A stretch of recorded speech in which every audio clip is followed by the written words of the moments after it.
Hello everyone, मैं रीना सिंह। इस video में आपको कक्षा 11 की पुस्तक आरोह भाग 1 के गद्य खंड से दूसरा पाठ, जिसका शीर्षक है मियाँ नसीरुद्दीन का सारांश बताऊंगी। इसका सारांश बताने से पहले मैं इसकी लेखिका कृष्णा सोबती का जीवन परिचय बताना चाहती हूँ। कृष्णा सोबती का जन्म 1925 ईस्वी में पाकिस्तान के गुजरात नामक स्थान पर हुआ था। इनकी शिक्षा लाहौर, शिमला व दिल्ली में हुई। इन्हें साहित्य अकादमी सम्मान, हिंदी अकादमी का शलाका सम्मान, साहित्य अकादमी की महत्तर सदस्यता सहित अनेक राष्ट्रीय पुरस्कारों से नवाजा गया। इनकी रचनाएं इस प्रकार हैं। कृष्णा सोबती ने अनेक विधाओं में लिखा। उनके कई उपन्यासों, लंबी कहानियों और संस्मरणों ने हिंदी के साहित्यिक संसार में अपनी दीर्घजीवी उपस्थिति सुनिश्चित की है। इनके रचनाओं में है उपन्यास, जिसमें प्रसिद्ध है जिंदगी नामा, दिलो दानिश, ऐ लड़की, समय सरगम का। वहीं इनके कहानी संग्रह में है डार से बिछुड़ी, मित्रों मरजानी, बादलों के घेरे, सूरजमुखी अंधेरे के। शब्द चित्र और संस्मरण में है हम हशमत, शब्दों के आलोक में। लेखिका के साहित्यिक परिचय के विषय में कहा जा सकता है कि हिंदी कथा साहित्य में कृष्णा सोबती की विशिष्ट पहचान है। वे मानती हैं कि कम लिखना विशिष्ट लिखना है।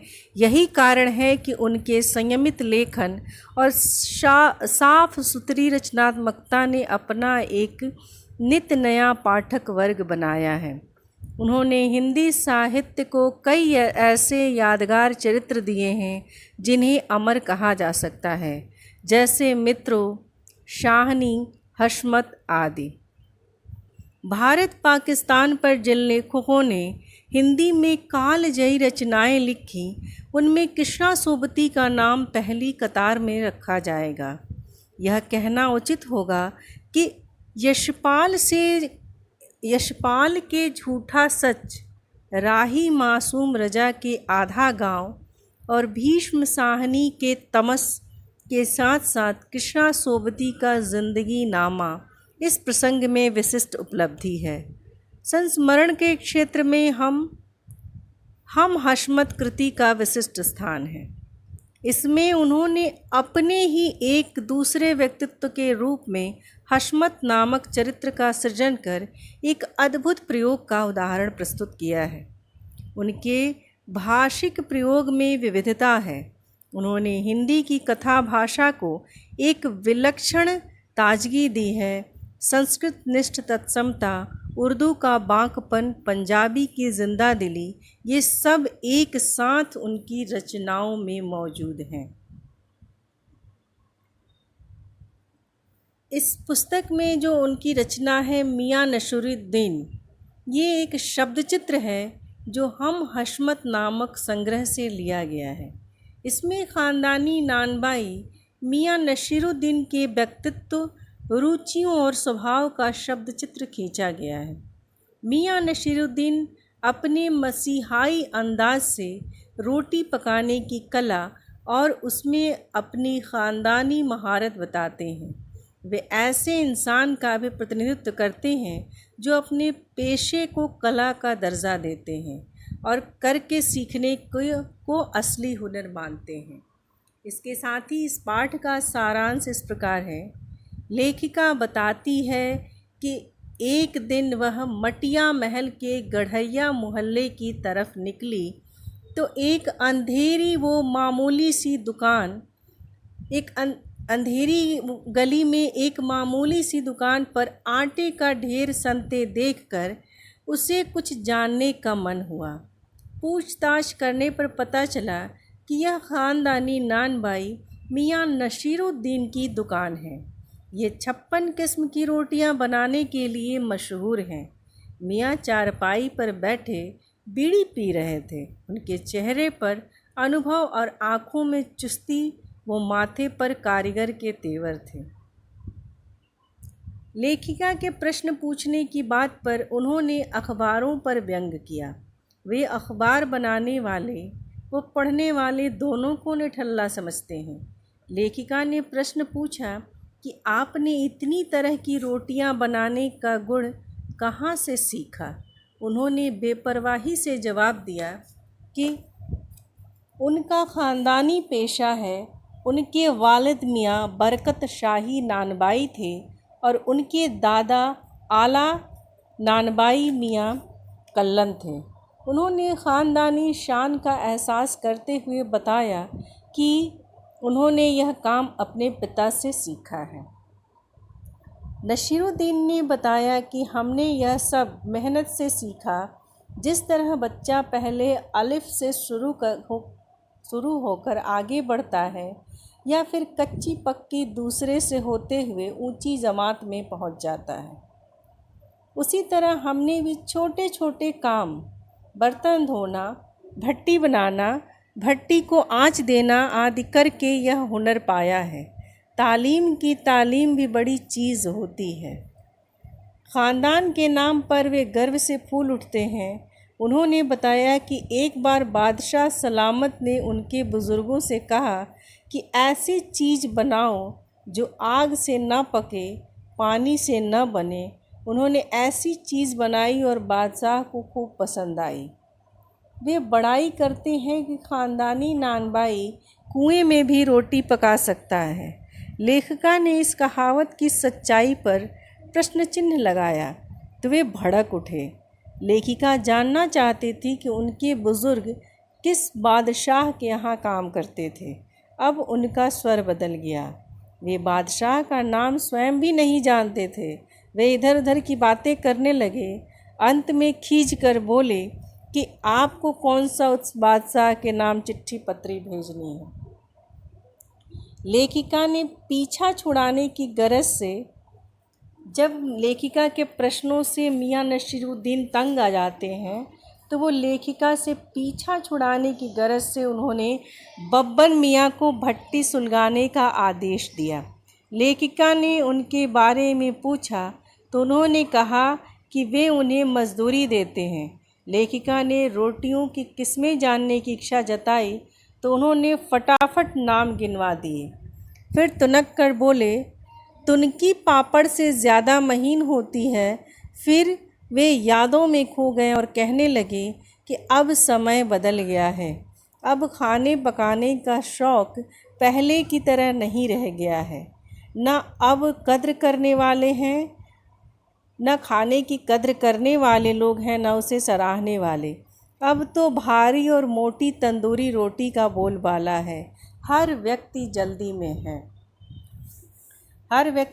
में है। अब पहले जैसे हुनर को पसंद करने वाले लोग अब नहीं रहे। पहले जो खाने पीने के शौकीन लोग हुआ करते थे, अब उस तरह के लोग नहीं मिलते। अब हर कोई इस भागम भाग की दौड़ में शामिल है और किसी के पास शौक़ पालने का समय नहीं है। इसके साथ ही अब इस पाठ के प्रश्नों को हम देखेंगे। इनसे संबंधित जो पाठ में प्रश्न हैं मैं उनका उत्तर आपको बताऊंगी। पहला प्रश्न है, मियाँ नसीरुद्दीन को नानबाइयों का मसीहा क्यों कहा गया है। इसका उत्तर इस प्रकार है, मियाँ नसीरुद्दीन को नानबाइयों का मसीहा कहा गया है क्योंकि वे मसीहाई अंदाज में रोटी पकाने की कला का बखान करते हैं। वे स्वयं भी 56 तरह की रोटियां बनाने के लिए प्रसिद्ध हैं। उनका ख़ानदान वर्षों से इस काम में लगा हुआ है। वे रोटी बनाने को कला मानते हैं तथा स्वयं को उस्ताद कहते हैं। उनका बातचीत करने का ढंग भी महान कलाकारों जैसा है। अन्य नानबाई सिर्फ रोटी पकाते हैं, वे नया कुछ नहीं करते। दूसरा प्रश्न है, लेखिका मियाँ नसीरुद्दीन के पास क्यों गई। इसका उत्तर है, लेखिका मियाँ नसीरुद्दीन के पास इसलिए गई थी ताकि वे रोटी बनाने की कारीगरी को जाने तथा उसे लोगों को बता सकें। मियाँ 56 तरह की रोटियां बनाने के लिए मशहूर थे। वह उनकी इस कारीगरी का रहस्य भी जानना चाहती थी, इसलिए उसने मियाँ से अनेक प्रश्न पूछे। तीसरा प्रश्न है, बादशाह के नाम का प्रसंग आते ही लेखिका की बातों में मियाँ नसीरुद्दीन की दिलचस्पी क्यों ख़त्म होने लगी। इसका उत्तर है, लेखिका ने जब मियाँ नसीरुद्दीन से उनके ख़ानदानी नानबाई होने का रहस्य पूछा तो उन्होंने बताया कि उनके बुज़ुर्ग बादशाह के लिए भी रोटियां बनाते थे। लेखिका ने उनसे बादशाह का नाम पूछा तो उनकी दिलचस्पी लेखिका की बातों में ख़त्म होने लगी। सच्चाई यह थी कि वे किसी बादशाह का नाम नहीं जानते थे और न ही उनके परिवार का किसी बादशाह से संबंध था। बादशाह का बावर्ची होने की बात उन्होंने अपने परिवार की बड़ाई करने के लिए कह दी थी। बादशाह का प्रसंग आते ही वे बेरुखी दिखाने लगे। चौथा प्रश्न है, मियाँ नसीरुद्दीन के चेहरे पर किसी दबे हुए अंधड़ के आसार देख यह मजमून न छेड़ने का फैसला किया। इस कथन के पहले और बाद के प्रसंग का उल्लेख करते हुए स्पष्ट कीजिए। इसका उत्तर है, लेखिका ने मियाँ नसीरुद्दीन से बादशाह का नाम पूछा तो वे सही उत्तर नहीं दे पाए। लेखिका द्वारा बहादुर शाह ज़फ़र का नाम लेने पर वह चिढ़ गए और बोले कि यही नाम लिख लीजिए, आपको कौन सी बादशाह के नाम चिट्ठी भेजनी है। वह लेखिका की बातों से उकता गए थे, इसलिए उन्होंने उसे नज़रअंदाज करने के लिए अपने कारीगर बब्बन मियाँ को भट्ठी सुलगाने का आदेश दिया।